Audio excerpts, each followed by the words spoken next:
Hello students, उम्मीद करता हूँ आप सब लोग अच्छे होंगे। स्टूडेंट्स, इस वीडियो में यहाँ पर आपके लिए लेके आया हूँ क्लास 10 मैथमेटिक्स में चैप्टर 4 क्वाड्रेटिक इक्वेशन में जो एक्सरसाइज 4.3 है उसका क्वेश्चन नंबर 8 का सॉल्यूशन। तो अब देखते हैं क्वेश्चन नंबर 8 क्या है। अ train travels 360 kilometres at a uniform speed. तो एक ट्रेन है जो कि डिस्टेंस कवर कर रही है 360 किलोमीटर्स का एक यूनिफॉर्म स्पीड से। तो यहाँ पर मैं इसको रिप्रेजेंट कर रहा हूँ इस तरीके से कि ए से बी तक डिस्टेंस हम मान के चलते हैं 360 किलोमीटर्स, और ये ए से बी तक जो 360 किलोमीटर्स का डिस्टेंस है इसको ट्रेन कवर कर रही है एक यूनिफॉर्म स्पीड के साथ, और ट्रेन की यूनिफॉर्म स्पीड में मान के चलता हूं x किलोमीटर्स पर आवर। तो ये हो गया फर्स्ट स्टेटमेंट के अकॉर्डिंग, हमारे पास ये आ गया। अब इसके अकॉर्डिंग यहाँ पे हम फाइंड कर सकते हैं टाइम। तो टाइम इस केस में कितना निकलेगा? तो टाइम इस केस में रहेगा डिस्टेंस अपॉन स्पीड। तो डिस्टेंस यहाँ पर कितना है 360 किलोमीटर्स और स्पीड कितनी है x। तो इस केस में ट्रेन को टाइम लगने वाला है 360 अपॉन x। अब इसके आगे बढ़ते हैं। If the speed had been 5 kilometre per hour more, तो अब ट्रेन की स्पीड अगर 5 किलोमीटर पर आवर बढ़ा देते हैं, it would have taken 1 our less for the same journey. तो जो ये जर्नी पहले जितना टाइम लग रहा था इसको कवर करने में, अब उससे 1 आवर कम लगेगा अगर 5 किलोमीटर पर आवर स्पीड बढ़ा देते हैं। तो मतलब ट्रेन जो है वो ए से लेके बी तक अगेन सेम 360 किलोमीटर का डिस्टेंस ही कवर कर रही है, लेकिन स्पीड को क्या किया 5 किलोमीटर पर आवर बढ़ा दिया। तो अब स्पीड कितनी हो गई? पहले थी हमने माना था x, तो अब हो जाएगी x plus 5 kilometre per our. तो अब हो गई ये नई स्पीड। ये अब ये नई स्पीड से जो भी पहले टाइम लग रहा था अब उससे 1 आवर टाइम कम लग रहा है। तो मैं यहां पे लिख देता हूं 1 आवर लेस। तो अब इस केस में टाइम कितना लगेगा ट्रेन को? तो इस केस में टाइम लगेगा ट्रेन को डिस्टेंस अपॉन स्पीड। तो डिस्टेंस अगेन 360 किलोमीटर ही है और स्पीड कितना है x प्लस 5। अब स्टूडेंट्स यहां पर मैं क्या करने जा रहा हूं, मैं इन दोनों टाइम्स को यहां पर कंपेयर करता हूं, क्योंकि आगे हमें क्या करना है, find the speed of the train. हमें ये ट्रेन की जो स्पीड है वो फाइंड करनी है। तो मैं क्या करता हूं, इन दोनों टाइम्स को मैं यहां पे कंपेयर कर देता हूं। तो पहला वाला टाइम क्या, 360 upon x equals to 360 upon x plus 5। अब क्वेश्चन में क्या दे रखा था कि यहां पे टाइम कितना लग रहा है, 1 आवर कम लग रहा है। अब जब यहां पर टाइम 1 आवर कम लग रहा है मतलब ये टाइम 1 आवर कम है। अब ये टाइम 1 आवर कम है किससे? इस वाले टाइम से।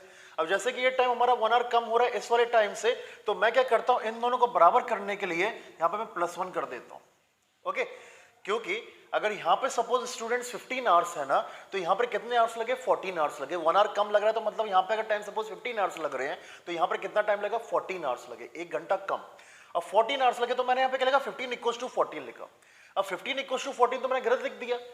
तो क्योंकि यहां पे 1 घंटा कम लग रहा था, 14 आवर्स है, तो मैंने 14 में 1 को प्लस कर दिया। तो अब ये कितना हो गया, 15 बन गया। यहां पर भी 15 है। ये 15 और 14 बस एक एग्जांपल था। तो क्योंकि यहां पे 1 आवर ट्रेन को कम लग रहा है तो दोनों टाइम को मैं बराबर करने के लिए, क्योंकि यहां पे 1 आवर कम है, तो मैंने यहां पे क्या कर दिया, 1 आवर बढ़ा दिया। अब इसको इक्वेशन को इक्वल करने के लिए। अब इसके बाद अब हम क्या करते हैं, 360 upon x। 360 upon x plus 5 को मैं यहां पर लेके आता तो 360 upon x plus 5 equals to 1। अब यहां पर मैं 360 को कॉमन ले लेता हूं, तो यहां पर आएगा 1 upon x minus 1 upon x plus 5 equals to 1। तो 360 x और x प्लस 5 का एलसीएम आ जाएगा x प्लस 5, और यहां पर आ जाएगा x plus 5 minus x equals to 1। अब इसके बाद यहां पर ये जो नेगेटिव x और पॉजिटिव x ये दोनों हो गए कैंसिल। तो यहां पर बचा हमारे पास 360 और ब्रैकेट में 5 अपॉन, और यहां पे x इंटू एक्स होगा एक्स स्क्वायर, और x into 5 5x equals to 1। अब यहां पर 360 को 5 से मल्टीप्लाई कर देते हैं, तो ये होगा 0, 5 से 30, 5 से 15, 3 18, 1800 upon x square plus 5x equals to 1। तो अब क्रॉस मल्टीप्लिकेशन कर देते हैं, तो 1800 equals to x square plus 5x। तो यहां पर इस तरीके से हमारी क्वाड्रेटिक इक्वेशन बनेगी, x square plus 5x minus 1800 equals to 0। तो हमारी ये क्वाड्रेटिक इक्वेशन बन चुकी है। अब इसके बाद मैं इसको सॉल्व करने जा रहा हूं फैक्टराइजेशन मेथड से। तो मैं दो नंबर्स चाहिए होंगे जिनका सम कितना हो 5 हो और प्रोडक्ट कितना हो -1800, तो वो दो नंबर्स होंगे +45 और -40। तो +45 -40 होगा +5 और प्रोडक्ट होगा -1800, तो यहां पर हो जाएंगे x² + 45x - 40x - 1800 = 0। अब फर्स्ट टू टर्म्स में से मैं x को कॉमन ले लेता हूं, तो फर्स्ट टू टर्म्स में से जब मैं x को कॉमन ले रहा हूं तो यहां पर बचेगा x + 45 और इसके बाद नेक्स्ट टू टर्म्स में से मैं -40 कॉमन ले लेता हूं तो यहां पर भी बचेगा x + 45 = 0। अब हम क्या कर सकते हैं, x + 45 को कॉमन ले सकते हैं, तो फर्स्ट टर्म में हमारे पास बचा x और सेकंड टर्म में बचा हमारे पास -40 = 0। अब दोनों को 1 बाय 1 कंपेयर कर देते 0 से, तो x + 45 = 0, तो x की वैल्यू क्या आ गई -45 और दूसरा ब्रैकेट है x - 40 = 0, तो x = क्या आ गया 40। अब हमें यहाँ पे क्या फाइंड करना था, ट्रेन की स्पीड को हमने क्या माना था x km/h, तो यहाँ पर x की दो वैल्यूज आ रही है -45 और +40। अब स्पीड नेगेटिव तो पॉसिबल है नहीं, तो स्पीड पॉजिटिव भी पॉसिबल होगी और पॉजिटिव वैल्यू x की हमारे पास एक ही है, तो यहाँ पर इस ट्रेन की जो यूनिफॉर्म स्पीड है वो आ चुकी है 40 km/h। तो स्टूडेंट्स ये था क्वेश्चन नंबर 8 का सॉल्यूशन। अगर समझ में आ गया तो वीडियो को जरूर लाइक कर दो और सपोर्ट करने के लिए हमें इस चैनल को सब्सक्राइब कर दो, जिससे मैं और ज्यादा वीडियो बना के यूट्यूब पे अपलोड करूंगा आपके लिए। तो स्टूडेंट्स क्वेश्चन नंबर 8 के बाद हम देखते हैं क्वेश्चन नंबर 9 का सॉल्यूशन। तो स्टूडेंट्स ये है क्वेश्चन नंबर 9 और ये क्वेश्चन नंबर 9 है 2 water taps together can fill a tank in 9 3/8 hours. मतलब एक वाटर टैंक में दो नल लगे हुए हैं और वो दोनों नल और टैप जो है वो एक पूरे टैंक को 9 3/8 आवर्स में फिल कर रहे हैं। ठीक है, तो एक टैंक को दो टैप्स 9 3/8 आवर्स में पूरा का पूरा फुल भर रहे हैं। The taps of larger diameter can takes 10 hours less than the smaller one to fill the tank separately.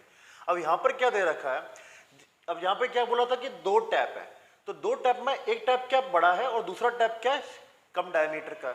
तो यहां पे क्या बोला कि जितना टाइम भी स्मॉलर डायमीटर वाले टैप को लगेगा अकेला टैंक फिल करने में, उससे 10 आवर्स कम लगेंगे लार्जर डायमीटर वाले टैप को अकेला टैंक को फिल करने में। मैं रिपीट करता हूं, क्या मतलब है इसका कि जितना टाइम भी लग रहा है स्मॉलर डायमीटर वाले टैप को पूरा टैंक फिल करने में, उससे 10 आवर्स कम लगेंगे लार्जर डायमीटर वाले टैप को पूरा टैंक फिल करने में। मतलब अगर सपोज स्मॉलर डायमीटर वाले टैप को लगते हैं 50 आवर्स लगते हैं पूरा टैंक अकेला भरने में, तो इसको लार्जर डायमीटर वाले टैप को 10 आवर्स कम लग रहे हैं। मतलब अगर छोटे वाले को 10 आवर्स, अगर स्मॉलर डायमीटर वाले को लग रहे हैं 50 आवर्स, तो लार्जर डायमीटर वाले को लगेंगे 10 आवर्स, मतलब 10 आवर्स कम मतलब 40 आवर्स। ओके, तो गैप यहाँ पे 10 आवर्स का है। अगर स्मॉलर वाले को सपोज लग रहे हैं 100 आवर्स, तो इसको 10 आवर्स कम लगेंगे, मतलब इसको लगेंगे 90 आवर्स। ओके, तो ये दे रखा है find the time in which each tap can fill the tank separately. तो हमें यहाँ पे पता करना है कि अगर दोनों टैप्स को अकेला चालू किया जाए तो पूरे एम्प्टी टैंक को फिल करने में उन दोनों को सेपरेटली कितना टाइम लगेगा। तो यहां पर मैं मान के चल रहा हूं कि जो टाइम है ये स्मॉलर डायमीटर वाले टैप को पूरा टैंक भरने में x आवर्स लगने वाले हैं। तो इसका सॉल्यूशन रहेगा let time taken by smaller diameter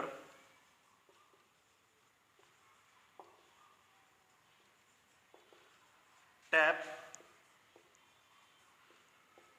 to fill the tank be x hours। तो मान के चल रहा हूं कि अगर वो पूरा का पूरा टैंक खाली है और छोटे डायमीटर वाले टैप को अगर हम चालू करते हैं तो उसको अकेला पूरा टैंक भरने में x आवर्स लग रहे हैं। तो लार्जर डायमीटर वाले टैप को कितने आवर्स कम लग रहे हैं, 10 आवर्स कम लग रहे हैं, तो x - 10 हो जाएगा। तो यहां पर रहेगा time taken by larger diameter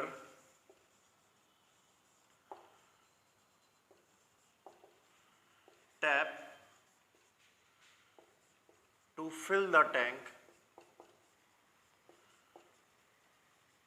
equals to, अगर स्मॉलर डायमीटर वाले टैप को लग रहे हैं x आवर्स, तो इसको लगेंगे 10 आवर्स कम, मतलब कि x - 10 आवर्स। अब इसके बाद यहां पर दोनों टैप्स अगर चालू रखते हैं हम तो 93/8 आवर से पूरा का पूरा टैंक फिल कर रहे हैं। तो टाइम टेकन बाय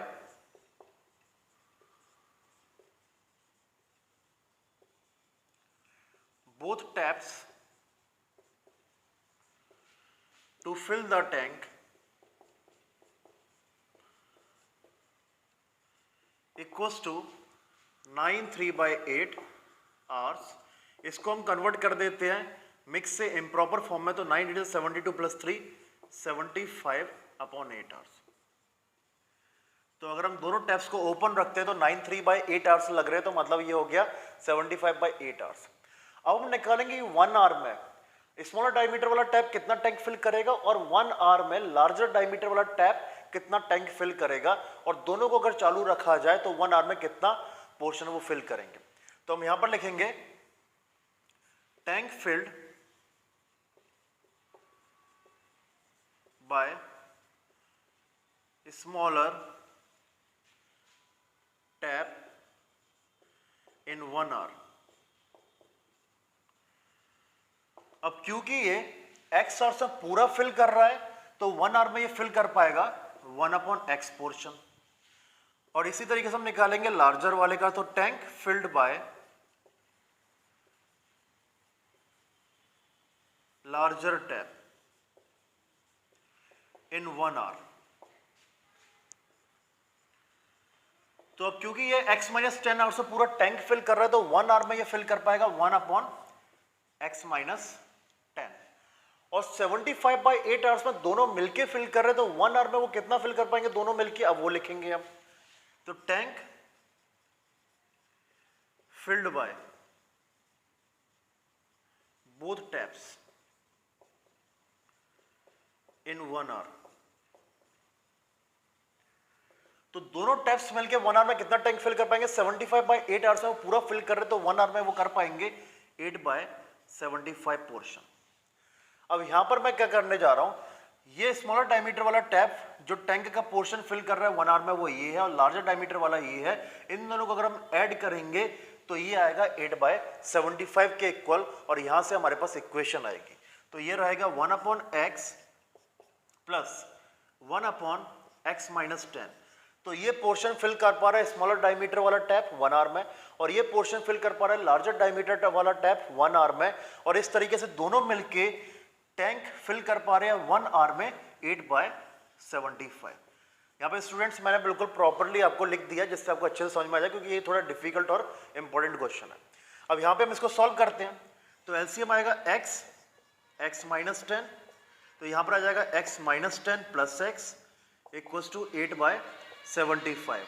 अब इसके बाद यहाँ पर हो जाएगा ये 2x - 10 / x² - 10x = 8/75। अब इसका हम कर लेते हैं क्रॉस मल्टीप्लिकेशन। तो क्रॉस मल्टीप्लिकेशन करने से पहले मैं एक काम करता हूँ, यहाँ पर मैं 2 कॉमन ले लेता हूँ। तो यहाँ पर जैसे मैं 2 कॉमन ले रहा हूँ तो यहाँ पर आएगा x - 5 / x² - 10x = 8/75। अब यहाँ पर इस 2 से हम इस 8 को कैंसिल कर सकते हैं, आएगा 4, और 4 कब होगा क्रॉस मल्टीप्लिकेशन, तो x² - 10x = 75x - 5।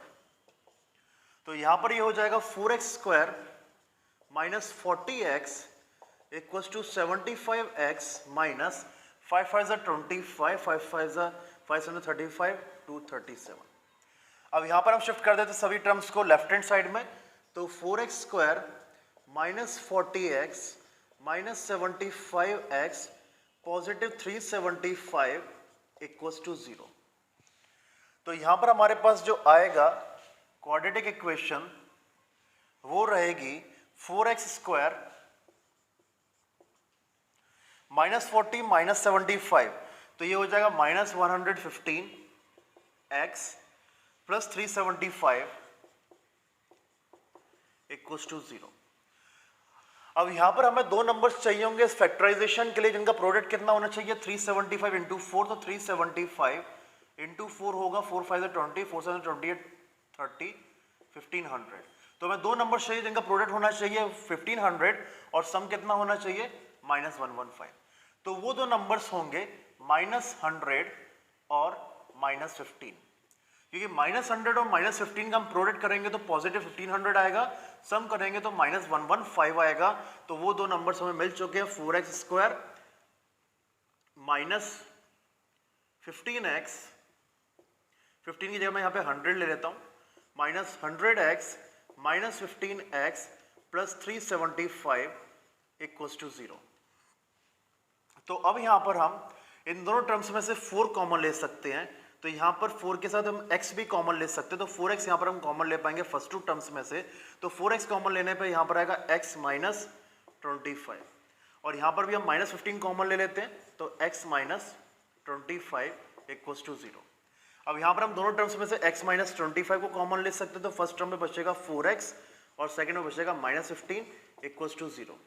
तो x माइनस 25 को 0 से कंपेयर करने पे x की वैल्यू आ गई है 25, और 4x माइनस 15 को 0 से कंपेयर करने पे x की वैल्यू आ गई है 15/4, जो कि हो जाएगा डिवाइड करने पे 4 3 12 और उसके 3 0 4 7 28 3.75। तो स्टूडेंट्स ये हमारे पास दो x की वैल्यूज आ चुकी हैं। अब इसके बाद हमें यहाँ पे क्या फाइंड करना था, हमें फाइंड करना था कि दोनों टैप्स को सेपरेटली टैंक फिल करने में कितना टाइम लगेगा। तो स्मॉलर डायमीटर वाले टैप को सेपरेटली टैंक फिल करने में कितना टाइम लग रहा था, x आवर्स लग रहा था। अब x की हमारे पास दो वैल्यूज है 25 और 3.75, तो इस मोमेंट पे हम दोनों वैल्यूज को कंसीडर कर सकते हैं। लेकिन जब हम लार्जर डायमीटर वाले टैप की बात करेंगे तो उसको कितना टाइम लगेगा, x माइनस 10 आवर्स। तो यहाँ पर हम 25 में से 10 माइनस करेंगे तो 15 आवर्स लग जाएगा, लेकिन यहाँ पर अगर माइनस करेंगे तो टाइम नेगेटिव आ जाएगा लार्जर डायमीटर वाले टैप के लिए। तो अगर हम इस वाले केस को कंसीडर करते हैं तो लार्जर डायमीटर वाले टैप के लिए जो टाइम है वो नेगेटिव आ जाएगा, इसलिए हम इस वाले केस को कंसीडर नहीं करेंगे। तो हमारा आंसर होगा time taken by smaller diameter tap to fill the tank is 25 hours and time taken by the larger diameter tap to fill the tank is what 25 minus 10 15 hours. तो हमारा यहाँ पे आंसर होगा लार्जर डायमीटर वाले के लिए 15 hours और smaller diameter वाले टैप के लिए 25 आवर्स। और 25 आवर्स और 15 आवर्स हमारा यहाँ पर आंसर है। तो स्टूडेंट्स देख लीजिए क्वेश्चन नंबर 9 का ये पूरा का पूरा सॉल्यूशन है। उम्मीद करता हूं समझ में आया होगा। थोड़ा क्वेश्चन डिफिकल्ट है, एक दो बार देखोगे प्रैक्टिस करोगे तो आ जाएगा आपको भी ये क्वेश्चन। एक दो इस तरह के क्वेश्चंस की आप प्रैक्टिस करना। तो स्टूडेंट्स इस वीडियो में यहाँ पर क्वेश्चन नंबर 9 तक ही है। अब हम नेक्स्ट वीडियो में कवर करेंगे इस एक्सरसाइज के बचे हुए नेक्स्ट 2 क्वेश्चंस। तो स्टूडेंट्स अब मिलेंगे हम नेक्स्ट वीडियो में। Take care and bye.